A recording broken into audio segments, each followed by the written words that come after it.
आजाद, जंजीरों की गूंज। अंधेरी रात के सन्नाटे में आजाद अपनी कोठरी में अकेला बैठा है, जहां केवल उसकी बेड़ियों की खनक सुनाई दे रही है। अचानक गलियारे में अंग्रेज सिपाहियों के भारी बूटों की आवाज गूंजती है, जो माहौल में एक अजीब सा तनाव पैदा कर देती है। आजाद अपनी बेड़ियों को देखता है और सोचता है कि क्या ये लोहे की सलाखें उसके क्रांतिकारी विचारों को कैद कर पाएंगी। उसे याद आता है कि कैसे अंग्रेजों ने उसे प्रताड़ित किया, लेकिन उसका साहस और संकल्प समय के साथ और भी मजबूत होता गया। आजाद अपने सीने पर हाथ रखता है और महसूस करता है कि वतन के लिए उसका प्रेम किसी भी शारीरिक दर्द से कहीं बड़ा है। वह मुस्कुराता है क्योंकि उसे पता है कि शरीर को कैद किया जा सकता है, लेकिन उसकी देशभक्ति की आग को कोई नहीं बुझा सकता। आजादी की वो खौफनाक दास्तान। गांव के बीचों बीच एक ऐसा मंजर था जिसे देखकर आज भी रूह कांप जाती है, जहां चारों तरफ सन्नाटा पसरा था। गांव के मुखिया जी को बेरहमी से चौराहे पर खंभे से बांध दिया गया था। उनकी आंखों में दर्द और स्वाभिमान दोनों थे। अंग्रेज अफसर अपनी क्रूरता पर ठहाके लगा रहे थे, क्योंकि मुखिया जी ने अन्यायपूर्ण लगान देने से साफ मना कर दिया था। पूरा गांव बेबस होकर रो रहा था, लेकिन किसी में भी उन जालिमों के सामने खड़े होने की हिम्मत नहीं बची थी। भीड़ में खड़े उस युवा लड़के की मुट्ठियां भिंच गई थी और उसकी आंखों में प्रतिशोध की एक नई आग जल उठी थी। उस दिन उसने कसम खाई कि या तो वो इस मिट्टी को आजाद कराएगा या फिर इसी मिट्टी में शहीद हो जाएगा। एक पुराने स्कूल की कक्षा में मास्टर जी बच्चों को विदेशी राजाओं और उनके महान कारनामों के बारे में पढ़ा रहे थे। तभी वह छोटा लड़का अपनी जगह से खड़ा हुआ और साहस के साथ मास्टर जी से अपने देश के इतिहास के बारे में पूछा। मास्टर जी लड़के की बात सुनकर बहुत क्रोधित हो गए और उसे सबके सामने जोर से डांटने लगे। घर लौटकर वह लड़का चुपके से अपने दादाजी के पास गया, जिन्होंने उसे भारत के गौरवशाली अतीत की कहानियां सुनाई। दादाजी ने बताया कि कैसे प्राचीन समय में भारत सोने की चिड़िया कहलाता था और पूरी दुनिया में प्रसिद्ध था। लड़के को समझ आया कि अंग्रेजों ने केवल सोना नहीं लूटा, बल्कि भारतीयों के मन से उनका आत्मविश्वास भी छीन लिया था। अकाल का दर्द और प्रतिशोध की आग। साल 1943 का वह भयानक समय जब चारों तरफ सूखा पड़ा था और लोग भूख से तड़प रहे थे। एक छोटा बच्चा भूख की वजह से बहुत कमजोर हो गया था और वह अपने बड़े भाई की गोद में लेटा था। अचानक उस छोटे बच्चे ने अपनी आखिरी सांस ली और अपने भाई की बाहों में ही दम तोड़ दिया। तभी उसकी नजर पास के एक बड़े सरकारी गोदाम पर पड़ी, जहां अनाज के ढेर लगे हुए थे। अंग्रेज अधिकारी उस अनाज को सड़ने दे रहे थे, क्योंकि उनके लिए यह सिर्फ मुनाफे का एक सामान था।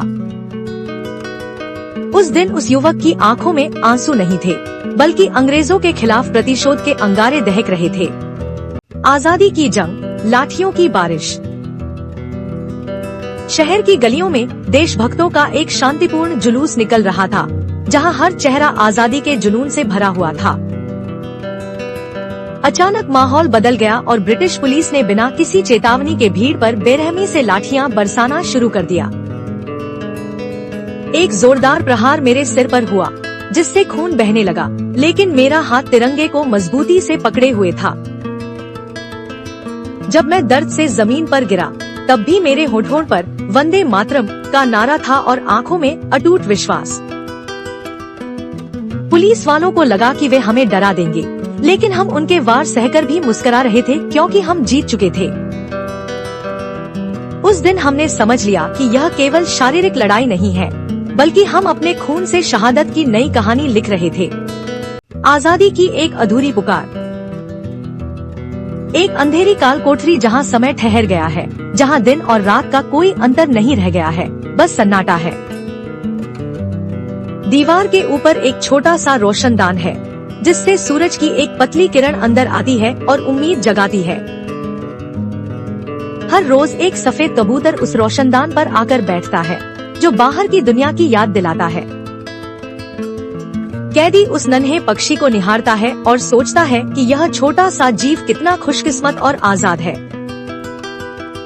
वह कल्पना करता है कि वह भी उस कबूतर की तरह अपने पंख फैलाकर इस कैद से दूर उड़ जाएगा। एक दिन वह निश्चय करता है कि वह हार नहीं मानेगा और अपनी आजादी के लिए हर संभव कोशिश करेगा।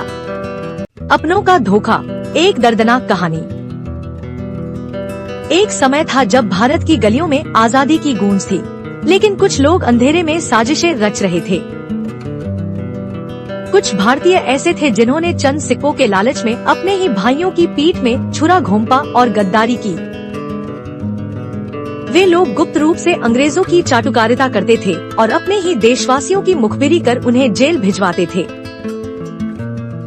क्रूरता की हद तब हो गई जब उन्हीं गद्दारों ने आजादी चाहने वालों को आतंकवादी कहना शुरू कर दिया। क्या अपने ही घर की आजादी मांगना आतंकवाद है? नहीं, यह तो अपना धर्म और कर्तव्य निभाने जैसा है। इतिहास गवाह है कि बाहरी दुश्मन से लड़ना आसान है, लेकिन अपनों का गद्दार होना सबसे बड़ा पाप और दुख है। जेल की डायरी, एक महान बलिदान।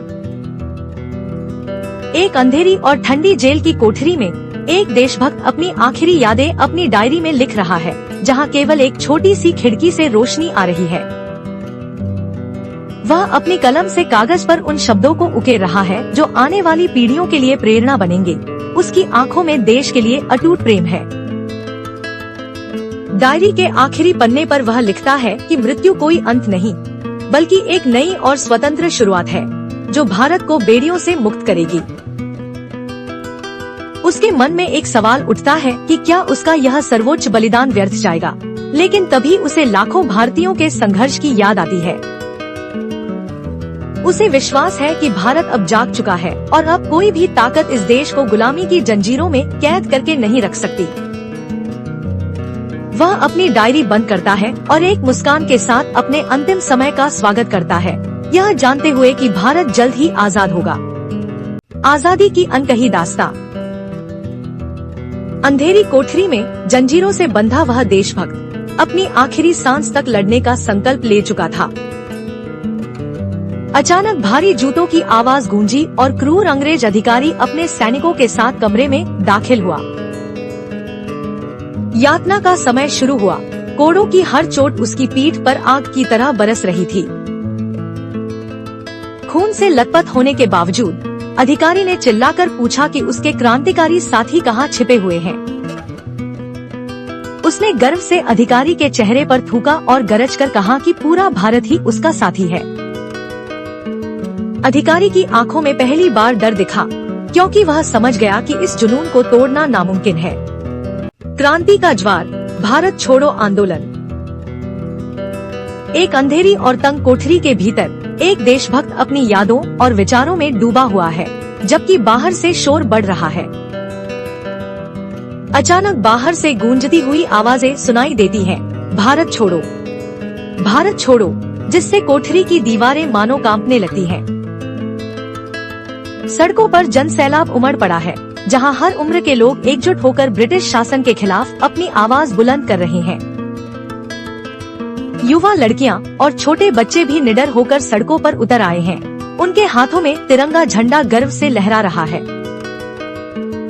बूढ़े और अनुभवी लोग भी इस क्रांति की आग में शामिल हो गए हैं, यह साबित करते हुए कि आजादी की चाहत सबको जोड़ती है। कोठरी में बंद देशभक्त मुस्कुराता है, क्योंकि वह जानता है कि यह देशभक्ति की आग अब किसी भी ताकत द्वारा नहीं बुझाई जा सकती। एक वीर सैनिक का आखिरी खत। युद्ध के मैदान में चारों ओर तबाही मची है और गोलियों की गूंज के बीच एक सैनिक अकेला बैठा है। कांपते हाथों से सैनिक अपनी जेब से एक पुराना कागज और कलम निकालता है ताकि अपनी मां को संदेश भेज सके। वह खत लिखना शुरू करता है और याद करता है कि उसकी मां ने उसे देश की सेवा के लिए जन्म दिया था। सैनिक अपनी मां से कहता है कि वह रोए नहीं, क्योंकि उसका बेटा डरपोक नहीं बल्कि एक बहादुर योद्धा है। वह लिखता है कि वह अपना बलिदान देकर अपनी मां और देश की गुलामी की जंजीरों को हमेशा के लिए तोड़ देगा। अंत में वह गर्व के साथ खत पूरा करता है और देश की रक्षा के लिए अंतिम बार युद्ध की ओर बढ़ जाता है। क्रांति की अंतिम सुबह, एक अमर बलिदान। अंधेरी कोठरी में सुबह की पहली किरण आई, जब सिपाही उसे फांसी के तख्ते की ओर ले जाने के लिए आए। जब वह भारी कदमों से लकड़ी की सीढ़ियां चढ़ रहा था तो उसके चेहरे पर डर नहीं बल्कि एक अजीब सी शांति थी। ठंडी हवा के झोंकों में उसे आजादी की खुशबू महसूस हो रही थी, जैसे प्रकृति भी इस बलिदान का स्वागत कर रही हो। दूर क्षितिज पर सूरज धीरे धीरे ऊपर आ रहा था, जो एक नए और स्वतंत्र भारत के उदय का संकेत दे रहा था। उसने पूरी ताकत से इंकलाब जिंदाबाद और वंदे मातरम का नारा लगाया, जिससे पूरी जेल गूंज उठी और सिपाही सहम गए। उसका भौतिक सफर तो समाप्त हो गया, लेकिन उसकी शहादत ने करोड़ों भारतीयों के दिलों में क्रांति की मशाल जला दी।